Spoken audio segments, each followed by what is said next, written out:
Hi there, I'm going to read you another short story from Flying Rabbits and Singing Squirrels by Melanie von Bismarck.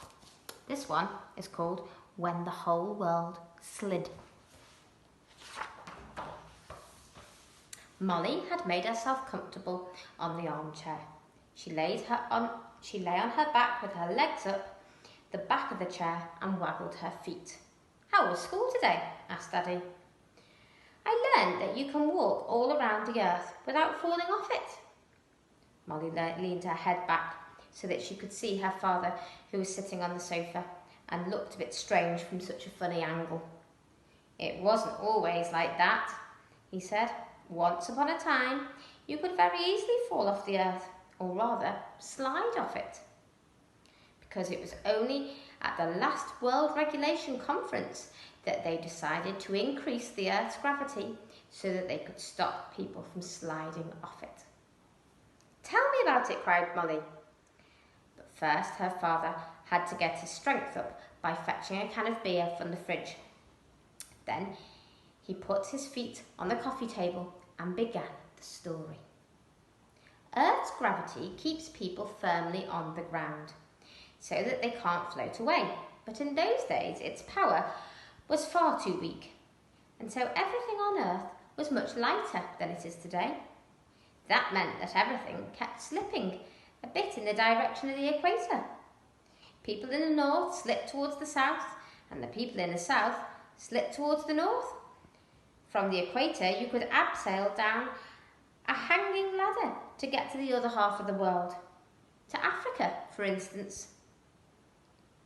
You'd give it a good swing and then the Africans would grab hold of you so you didn't swing off into outer space. And of course, it worked the other way round as well. "I'll take the hanging ladder," people used to say when they were in a hurry to get from one half of the world to the other. That was simply the quickest way. It must have been fun, Molly thought to herself. She could imagine herself swinging to and fro in space on a hanging ladder, back and forth, higher and higher, right up into the middle of nowhere, among all the stars and without any solid ground beneath her. But then she had second thoughts. Supposing you accidentally fell off the ladder. Then you'd float forever, all alone in the vast darkness of the universe, said her father, like an endless sea that you can swim for hundreds of years without ever reaching shore. A cold shudder went down Molly's back. That was no fun at all. You'd have to be really brave on a hanging ladder journey like that.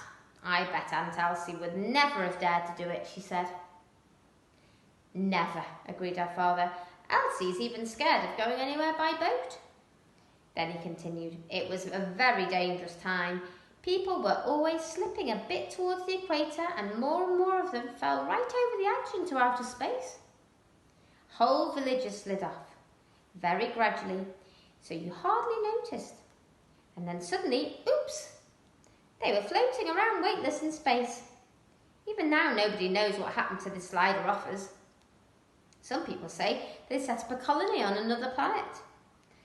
And they're a lot happier there than they were on Earth, because the new planet is like a land of milk and honey and whatever else you simply grows on trees. But nobody can prove it.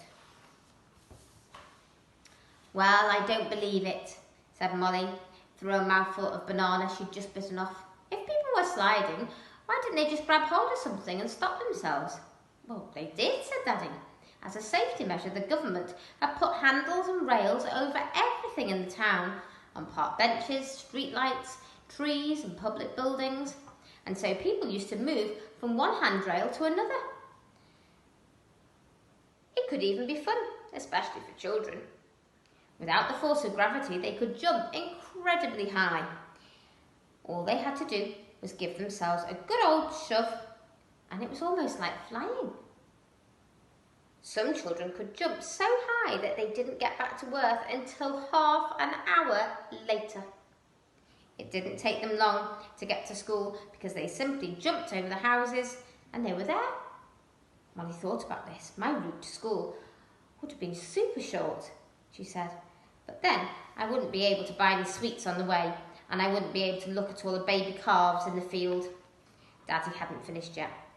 But when the rhinoceroses and the monkeys in the zoo had slipped off, and even the mayor had disappeared into the great beyond, the world regulators called a conference. They were unanimous. This could not go on. All the clever scientists got together. Their heads were just buzzing with all the brilliant ideas they kept coming up with. Daddy broke off for a moment, and Molly waited patiently and folded the banana skin so that it looked like a flower. It seemed to her that Daddy was thinking very hard himself. In fact, he continued, they thought so hard that smoke began to come out of their ears. And soon the brains of the world regulators were smoking so much that the whole planet was just full of smoke. You could hardly see your nose in front of your face. The world regulators thought and thought until at last one of them slapped himself on the forehead. They had completely forgotten the big wheel. The wheel that used to